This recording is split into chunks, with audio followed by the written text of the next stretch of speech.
Tentu pernah dong memperhatikan es batu yang dibiarkan di tempat terbuka lama-lama menjadi cair. Nah, itu merupakan salah satu contoh dari penerapan kalor. Jadi, kalor itu apa sih? Dan apa bedanya kalor dengan suhu? Mau tahu? Simak video berikut sampai selesai. Oke sahabat cetak, kita akan belajar mengenai kalor, yaitu perubahan suhu dan perubahan wujud benda.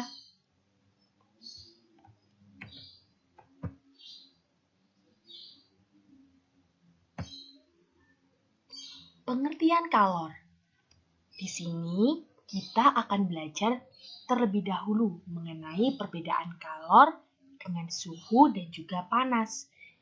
Apa sih perbedaan kalor, suhu, dan juga panas? Nah, panas merupakan bentuk energi yang dimiliki oleh benda bersuhu relatif tinggi. Sedangkan suhu merupakan derajat panas atau dinginnya suatu benda. Nah, kalor sendiri merupakan bentuk energi yang mengalir karena adanya perbedaan suhu. Jadi kalau panas itu sesuatu yang ada dalam benda. Nah, kalau suhu derajatnya. Nah, kalau kalor sendiri ini energi yang mengalir. Seperti itu. Nah, kalor merupakan energi panas yang berpindah dari benda yang bersuhu lebih tinggi ke benda yang bersuhu lebih rendah. Satuan kalor dalam SI dinamakan joule, sedangkan dalam ilmu gizi dinamakan kalori atau kilokalori. Kalor dan makanan.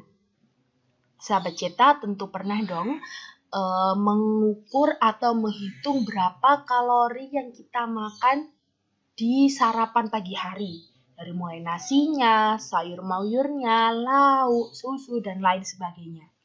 Nah, 1 kalori sendiri, ya, jumlah energi panas yang dibutuhkan untuk menaikkan 1 gram air hingga naik sebesar 1 derajat Celcius. 1 kalori sama dengan 4,184 atau biasa dibulatkan dengan 4,2 joule. Nah, contohnya yaitu saat zat gizi makanan mengandung energi kimia yang dapat diubah menjadi energi panas atau energi bentuk lain, sebagian energi ini digunakan untuk mempertahankan suhu tubuh. Nah, itu sebabnya saat kamu kedinginan, kamu tidak akan menggigil. Nah, kamu akan menggigil, kamu akan merasakan kedinginan atau merasakan sesuatu menggigil dari tubuhmu itu karena proses metabolisme tubuh untuk mempertahankan suhu tubuh agar tetap terjaga. Seperti itu. Nah, itu gunanya kita mengkonsumsi sebuah makanan agar makanan tersebut diubah dari energi kimia menjadi energi panas atau bentuk energi yang lain. Kita dapat mengetahui informasi gizi dari setiap makanan. Biasanya itu terdapat di bungkus makanannya. Jadi kalau kita perhatikan saat kita beli jajan atau beli makanan, ada yang namanya informasi nilai gizi, seperti yang ada di gambar ini. Nah, itu dimaksudkan agar konsumen saat mengkonsumsi makanan tersebut tahu berapa kalori yang terkandung dalam makanan tersebut. Gitu ya. Oke, kita lanjut ke kalor dan perubahan suhu. Di sini sudah ada bermacam-macam gambar. Ada air yang sudah dipanaskan, ada es batu, ada pemanaskan besi, ada juga memasak di sebuah tungku. Nah, suhu benda akan naik jika benda itu mendapat kalor. Jadi kalor ini identik dengan sesuatu yang panas. Nah, sebaliknya suhu benda akan turun jika kalor dilepas dari benda itu. Jadi kalau kita melepaskan apinya, otomatis si benda yang terkena api tadi akan suhunya normal lagi atau dingin. Seperti itu. Air panas jika dibiarkan lama-kelamaan akan mendingin mendekati suhu ruang. Jadi setelah memasak air, kemudian kita matikan kompor, kita taruh air itu di tempat biasa. maka lama-kelamaan suhu air akan normal lagi. Seperti itu. Nah, hal ini menunjukkan bahwa sebagian kalor dilepaskan benda tersebut ke lingkungan. Jadi seperti itu, paham ya? Jadi kalau benda itu dikenai sebuah kalor, dikenai sebuah panas, kemudian ada energi yang mengalir yang disebut kalor itu, maka suhu benda akan naik, menyerap sebuah kalor. Jika kita melepaskan kalor itu dari benda, maka suhu akan kembali normal. Seperti itu. Oke, kita lanjut ke kalor jenis zat. Nah, kalor jenis zat ini merupakan jumlah kalor yang dibutuhkan untuk menaikkan suhu 1 gram zat sebesar 1 derajat Celcius. Jadi, beberapa benda itu memiliki kalor jenis zat tersendiri. Jadi, beda-beda macamnya. Nah, di sini ada beberapa bahan dengan kalor jenisnya masing-masing. Ada air dengan kalor jenisnya masing-masing. Yang tadi kalor jenis airnya itu 4,184 atau kita bulatkan biasanya 4,2 joule. Ada alkohol, ada aluminium, dan lain sebagainya. Nah, untuk mengetahui saat kita berapa banyak kalori yang diterima ataupun dilepas, kita bisa menghitung dengan rumus Q sama dengan M kali C kali delta T, atau bisa disingkat dengan Q macet. M ini adalah massa, C-nya, C kecil ini adalah kalori jenis zat, dan delta T ini adalah perubahan suhu. Nah, di sini sudah ada keterangannya. Jadi kalau mau mencari sebuah kalor atau banyak kalori yang dilepas atau banyak kalori yang diterima, maka bisa menggunakan rumus Q macet. Nah, Q sama dengan M kali C kali delta T. Kalor untuk menaikkan suhu benda bergantung pada jenis benda itu. Itu sebabnya ada kalor jenis masing-masing benda. Semakin besar kenaikan suhu benda, kalor yang diperlukan juga semakin besar pula. Jadi kalau suhu bendanya itu semakin tinggi, maka kalor yang diperlukan juga semakin, atau energi yang diperlukan juga semakin besar. Semakin besar massa benda, kalor yang diperlukan untuk menaikkan suhu juga semakin besar pula. Jadi semakin banyak air yang kita ingin didihkan, maka semakin banyak pula kalor yang kita butuhkan untuk mendidihkan air tersebut.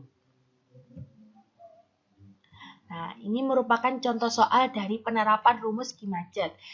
Timah bermassa 2 kg mempunyai kalori jenis 1400 joule kilogram min 1 C-1 atau joule per kilogram derajat Celcius. Banyaknya kalori yang diserap timah untuk menaikkan suhunya dari 50 derajat Celcius sampai 100 derajat Celcius adalah, nah pembahasannya kita tulis dulu diketahuinya. Massa timah yaitu 2 kg. Kalor jenis timah 1400 joule per kilogram derajat Celcius. Nah, mengalami perubahan suhu dari 50 derajat Celcius sampai 100 derajat Celcius. Maka delta T-nya adalah 50 derajat Celcius. Yang ditanyakan adalah kalor yang diserap timah. Jadi Q-nya.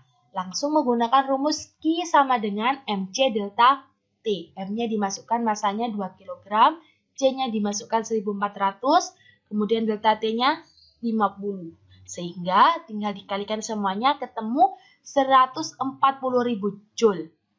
Atau bisa kita singkat dengan 1,4 kali 10 pangkat 5 joule. Mudah kan? Nah, itu merupakan contoh penerapan dari rumus Q macet. Selanjutnya, kita belajar mengenai perubahan wujud zat. Tentu ini sangat familiar sekali dengan kejadian yang ada di lingkungan di sekitar kita. Yang pertama adalah mencair atau yang disebut juga sebagai melebur. Merupakan perubahan wujud zat padat menjadi zat cair dengan syarat menyerap kalor.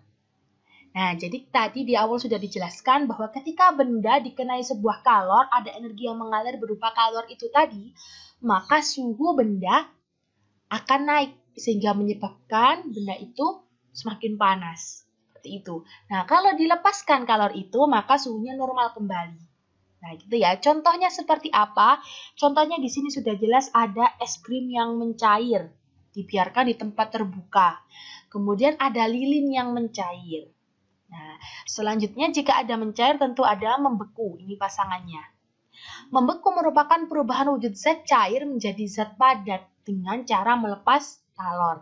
Jadi kalau kalornya dilepas, cairnya tadi bisa menjadi padat.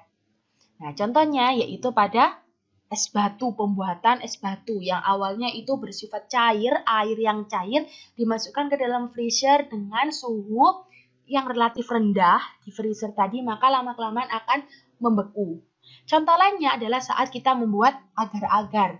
Agar-agar yang cair saat dipanaskan dalam kompor, kemudian kita saat sudah matang, kita letakkan dalam wadah, kita biarkan di tempat terbuka. Lama-kelamaan juga akan membeku atau padat menjadi padat, seperti itu. Selanjutnya ada menguap, yaitu perubahan wujud dari zat cair menjadi gas dengan cara menyerap kalor. Contohnya pada saat memanaskan air.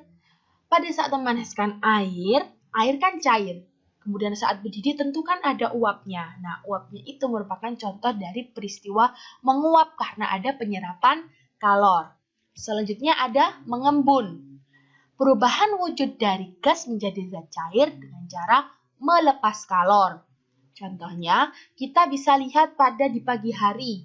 Kita melihat ada rumput atau daun-daun yang seperti berikut ini, ada embun-embunnya. Meskipun tidak hujan atau malamnya itu tidak habis hujan. Nah, itu merupakan contoh dari peristiwa mengembun.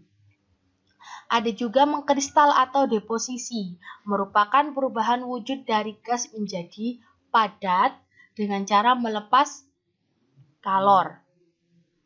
Contohnya yaitu seperti gambar ini, salju, peristiwa salju, air yang mengkristal, jadi bukan membeku tapi mengkristal. Contoh lagi yaitu pada saat pembuatan garam. Nah, saat garam kita kita panaskan, cairan garam yang kita sudah cairkan, kemudian kita uji lagi apakah bisa mengkristal atau tidak. Itu biasanya di balik tutup atau di balik penutupnya dari beker gelas itu saat kita panaskan lama-kelamaan akan timbul kristal-kristal di balik tutupnya. Itu contoh dari sebuah mengkristal. Contoh lagi yaitu seperti gula, proses pembuatan gula pasir. Nah, itu dari cairan tebu yang lama-kelamaan diproses kemudian jadilah sebuah kristal gula. Selanjutnya ada menyublim. Merupakan perubahan wujud dari zat padat menjadi gas dengan cara menyerap kalor. Contohnya yaitu pada kapur barus. Ini ya. Pada kapur barus yang kita letakkan di lemari untuk pengharum pakaian, lama-kelamaan akan habis karena dia menguap, seperti menguap gitu. Tapi ini menyublim karena dari zat padat. Kalau menguap kan dari zat cair, sedangkan kalau menyublim itu dari zat padat. Nah, seperti itu.